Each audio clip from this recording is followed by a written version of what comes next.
You're listening to the Cyberwire Network, powered by N2K.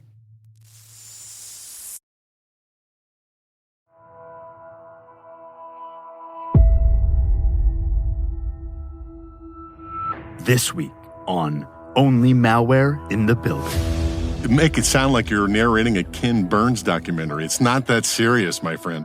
I don't know. It's Spork Stealer with an X. Perhaps encouraging threat actors to sleep with pajamas on in the future.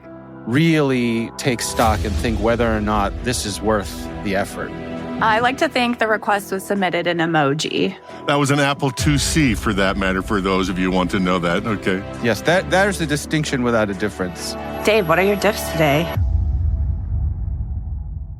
I am not sharing my dips with my podcast co-host, Rick. He has already taken my airtime. He is not taking my dips, too.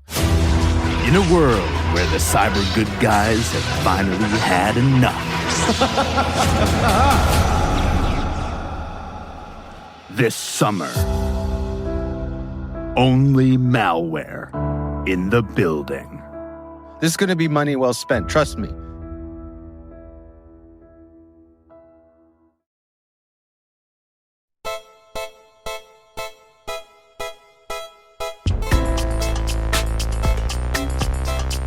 You guys might remember last time when we talked about the curious case of the missing ICE ID. Well, we got a little bit of an answer with Operation Endgame. This was a major law enforcement activity called Operation Endgame, and it was a widespread effort to disrupt malware and botnet infrastructure and identify the alleged individuals associated with the activity. Europol called it the largest operation ever against botnets, and ICE ID was one of the malware, including SystemBC, Picobot, SmokeLoader, Bumblebee, and TrickBot that were also announced as part of this takedown. Can I just say, I think we mentioned this in the last show, okay? I love that we have all those stupid names, all right? If it wasn't for that, I don't think I would be a cybersecurity person. Huh. Speak for yourself. I'm the one who has to say all those stupid names and has to, I don't know, it's Spork Stealer with an X. Like, Great. No, don't give them any ideas, Dave. I don't want to write that one down. I've already written it down. Spork Stealer with an X. That's my new favorite adversary campaign. Right. Yeah. Somebody needs to make a T-shirt that says that. It's Spork Stealer with an X. I have to apologize to both of you. I'm a little behind the game here. The producers told me that this was going to be on camera, so I'm actually wearing 2 layers of Spanx. Spanx loader. That's where you're getting that from. Spanx loader. Spanx loader. I can barely breathe here, so. All right. Well, Selena, take us through this. I mean, did we see this coming? Was there any scuttlebutt that something like this was underway?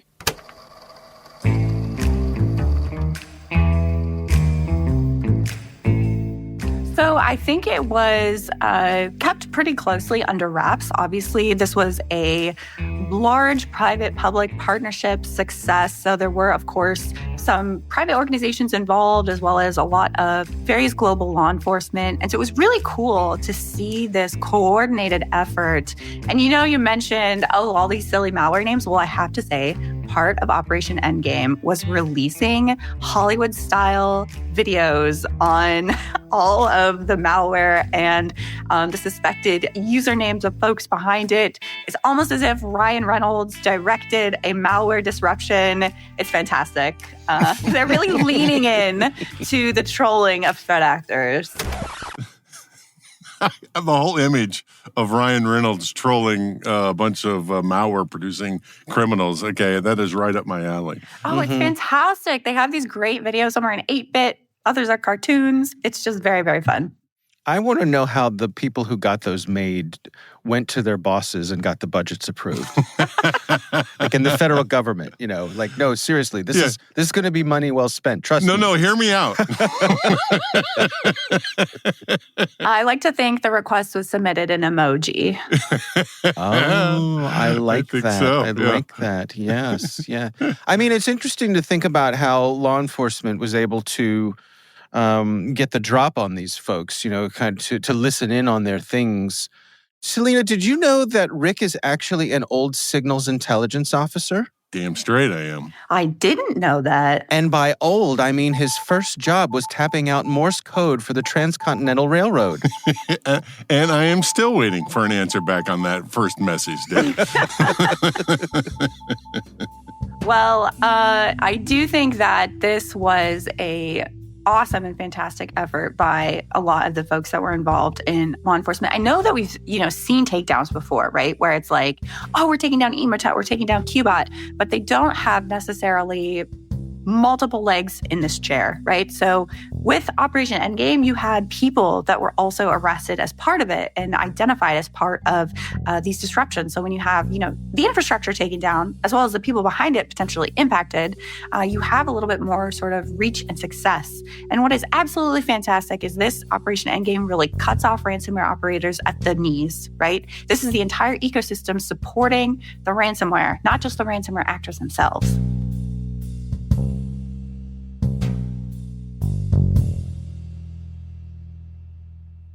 Well, talk to me about that, because usually, bad actors in the cyberspace, they're hiding in countries that we can't get access to. Why did some of these expose themselves to law enforcement so they could get arrested?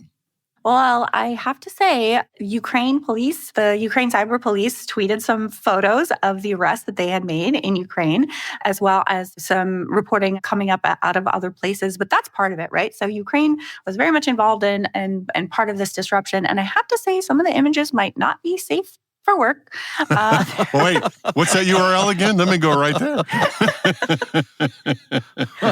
They fully exposed Oh my!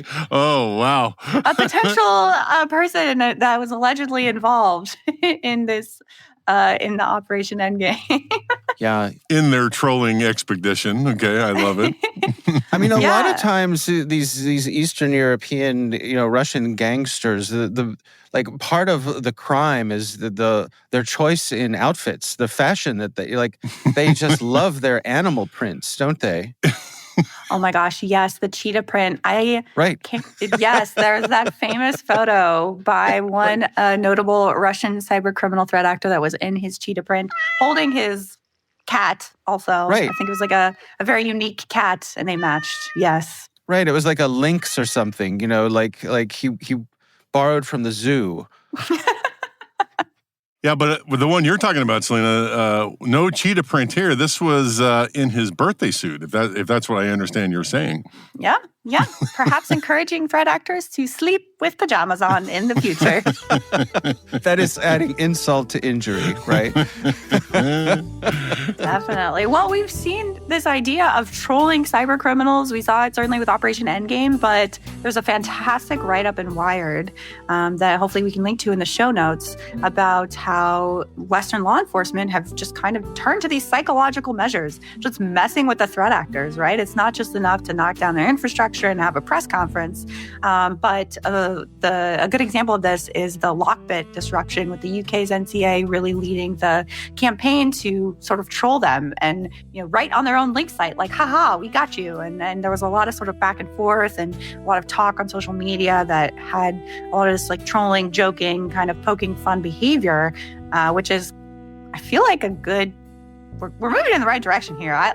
You love to see it, Well, I had an old Army boss of mine that used to say, just because you take a swing at a guy doesn't mean he's going to give up. And you worry that, trolling as a, influence operation or a counterintelligence kind of a thing, what do you think the reaction is going to be to the criminal underground once they get reorganized? Well, so that's a good question, right? I think part of this is not just psychological operations against the people themselves, the specific malware, but also the ecosystem, sowing distrust and uncertainty and trying to think of, who can I trust now, right? Like, law enforcement could potentially be on this person's trail. Is this a good person to even have a business interaction with? Is this something that, I can trust them in the future? So it's really interesting to see, not only the impact to the individuals involved, but also the ecosystem and this mistrust and confusion and maybe I don't want to work with them in the future.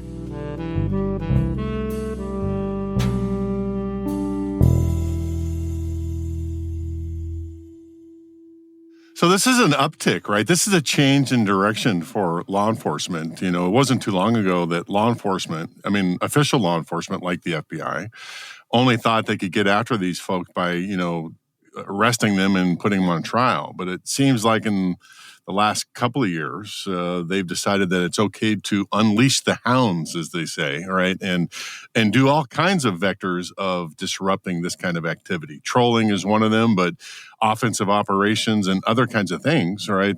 And it seems to be a lot of that going on in the last year or so.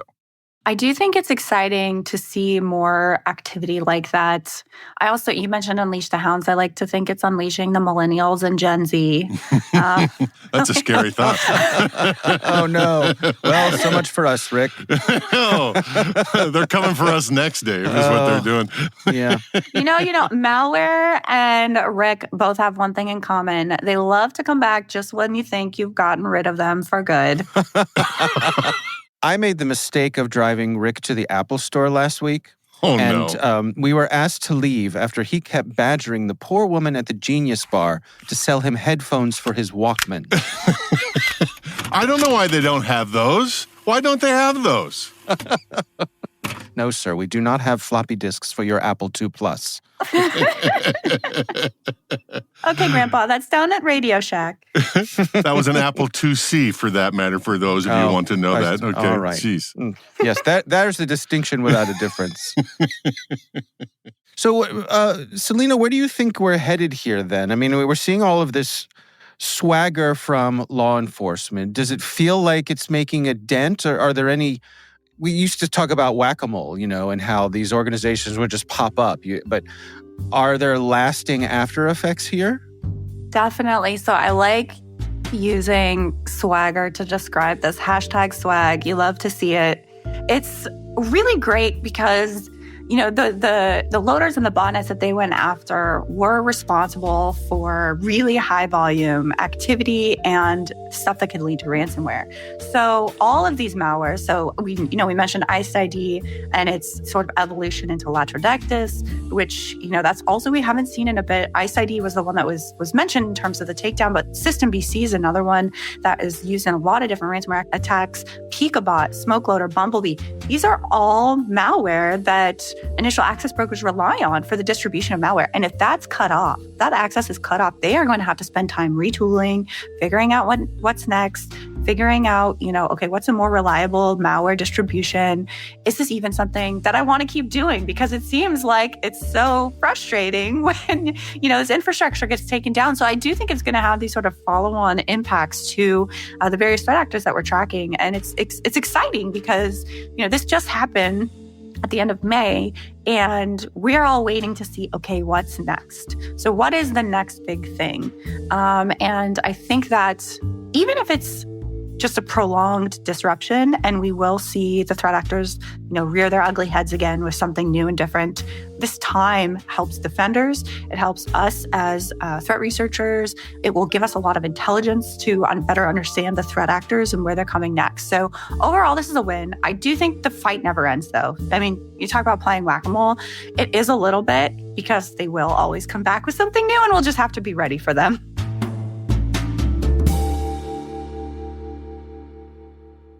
Well, that's kind of the point. The cynics in the room, and Dave, I'm looking right at you when I'm saying this, right? Is why would we do this? They're just going to come back anyway. What's the point? But I agree with you, Selena, that any kind of friction we can throw into the system causes bad guys to spend resources on things that they don't want to spend resources on, all right? And that slows the whole thing down. So I'm totally on board with letting the hounds loose and letting them go forward and do their thing. It's imposing cost. Cost. Yeah. I just wonder, it seems to me like one of the fuels to all of this is cryptocurrency. Before cryptocurrency, if the bad guys had to try to transact using traditional credit cards, think about how much easier this would be to shut down. Or even if they had to have people here in your neighborhood to collect cash, it's such it's a force multiplier for them to be able to use cryptocurrency globally. Seems to me like no one's come at that particular part of it yet. Yeah, so part of Operation Endgame, there was a disruption or seizing of crypto assets. So that was part of it. But to your point, crypto has made it easier for threat actors, right? So in the mid-aughts, we had the rise of banking Trojans. That was heavily focused on banking information, financial information, like legitimate banking credentials. And with the rise of cryptocurrency, once Bitcoin came along, the threat actors were like, oh, wait a second, I can get rid of the money mules. I can get rid of, the fiat currency. I can get rid of these tracked transactions and the short-lived bank accounts and all that stuff in exchange to use crypto. And of course, Bitcoin's not the only one. You have a lot of others, Ethereum, what have you. But it does make it a little bit easier for threat actors to operate with less sort of financial oversight or financial friction. But on the same time, as those threat actors have gotten a lot better at using digital currencies and fake money, there are a lot of researchers and a lot of focus on, okay, can we track these? Because it's all on the blockchain, right? So you're able, even if it's anonymized, you're able to see, the different wallets, who's receiving what's going where. And what's kind of cool is Chainalysis did a fantastic write-up on the ransomware ecosystem, looking at the cryptocurrency perspective. You can see relationships and you can see where the money is going. And if you have a wallet that is identified as X threat actor sending money to this threat actor, you can kind of see those relationships. So in a way, it's given us a little bit more intelligence, but at the same time, it's made it easier to make money.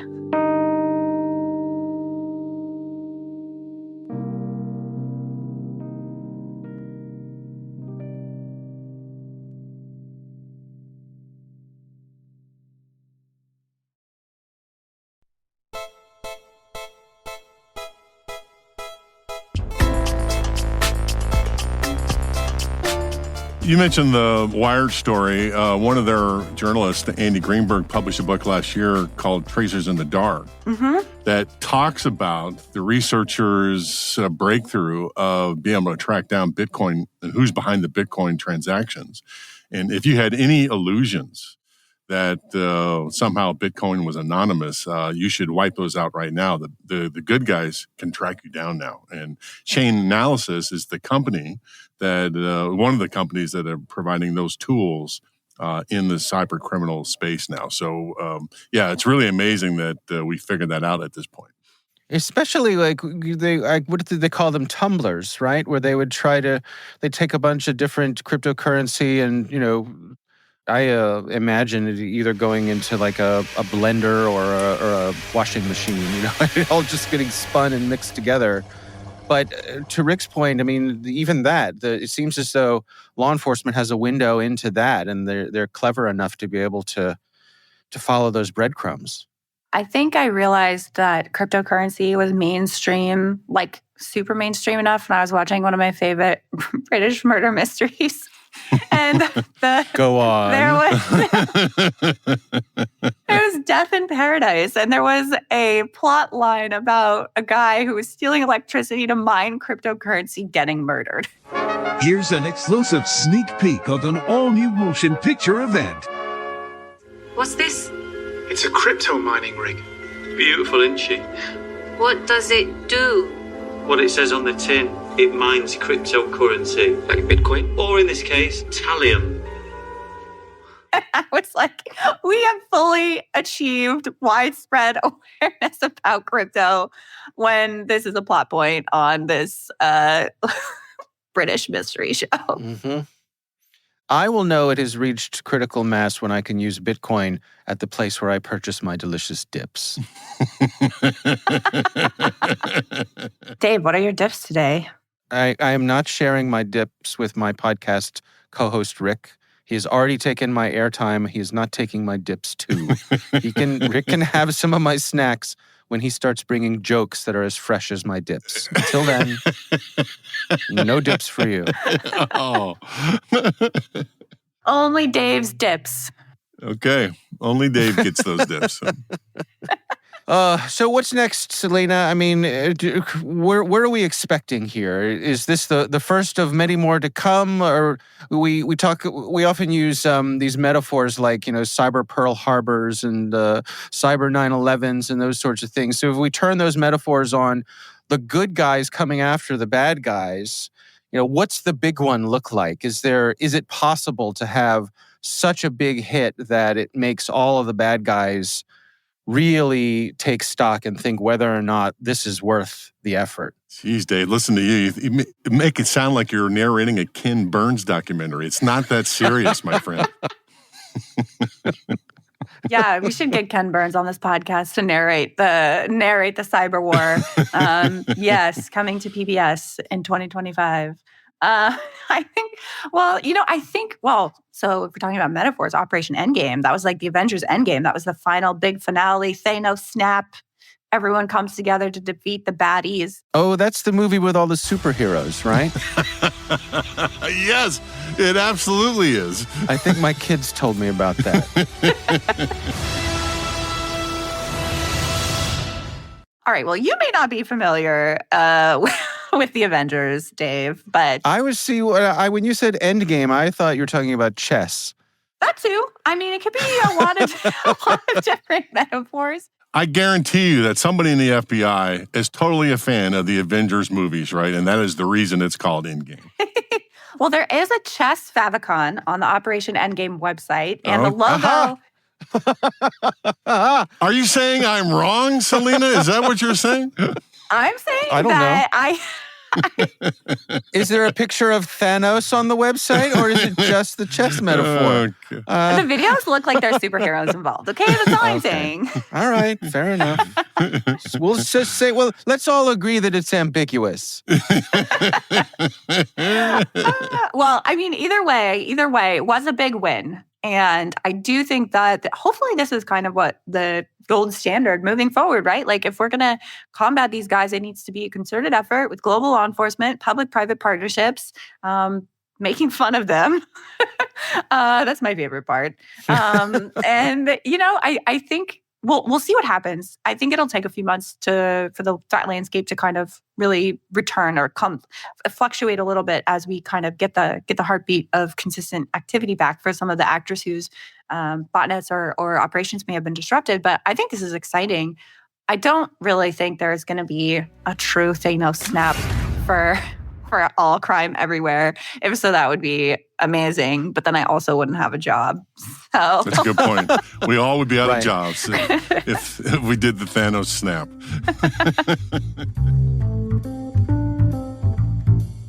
Another thing that strikes me about this is that for the folks who are in law enforcement, coming at something like this in this way, in this public way, like we said, with a lot of swagger, to me, this really opens up avenues for them in terms of recruiting, right? Because the folks who are coming out of school or coming out of, trade school or boot camp or whatever, they can look at this and say, maybe I'm not going to have to be operating behind the scenes in some, nondescript government building and no one will ever know what I do and I won't get credit for anything, right? So even in the recruiting side of things, it seems to me like law enforcement being able to take credit this way in such a flashy kind of way, that must help them in that side of it as well. I think so. I don't know if it's necessarily the people that are going to get a lot more attention. It's just going to be the work that they're doing, I think, might be a little bit more fun. There was SleuthCon at Washington, D.C. a couple of weeks ago, and a couple of folks from the UK's National Crime Agency, again, talking about Lockbit and the NCA. And they were able to sort of stand there and be like, look at this great stuff we did. Like, look at these tweets that people made about the work that we were doing. And, it was really fun. And I do think that showing your work and making it fun and not having it necessarily be closed off, super, you can't talk about it. This is a way for people to explain to people outside of the cyber bubble, this is what happens. This is what I do for work. This is, these are cool projects that I'm working on. This is why it matters. This is why it's important. And I think not only for recruiting purposes, but I also think for general cyber education purposes and understanding the overall threat landscape, telling a story via video and making, hackers in their hoodies and as cartoons or 8-bit characters is a really cool way of showing, the actor, hey, we see you, we know what you're doing, but also people like, this is cool, like this is fun, cool stuff. And it's not necessarily like spy versus spy espionage type of thing where we think about cyber in a lot of ways. But this is, having a real impact on a cyber criminal ecosystem is just plain cool. Well, aside from the cool code names that I particularly like, right, one of the things that makes the cybersecurity profession unique, I think, is that you're not just protecting your enterprise from, bad things happening, but you're actually stopping, criminals and spies and things from being successful. And you don't get to do that if you're the clerk at, the 7-Eleven, right? So it's an added benefit, a motivation factor for InfoSec professionals. Yeah, it's fun and it's cool. I love making bad people sad. Yo, I love that. My new motto. T-shirt. Yeah. I think I definitely stole that from someone. That's not a Selena original, but it exists somewhere. It is now. It is now. All right. Well, I think that's a great place for us to wrap things up for this time around. Thank you all for joining us here this time. Rick, I know we're running over into your nap time, so I apologize for that. Yeah, I appreciate that, my friend. I appreciate that so much. Selena, it is always a pleasure, and I look forward to catching up with you next time. Yeah, this was fantastic. Dave, I got to get on. I got to try some of your dips. Next time, if I ever see you in person, he's not going to let you have his dips, even in person. That's not happening. No, we can negotiate. Thanks to you, all our listeners, for tuning in to Only Malware in the Building.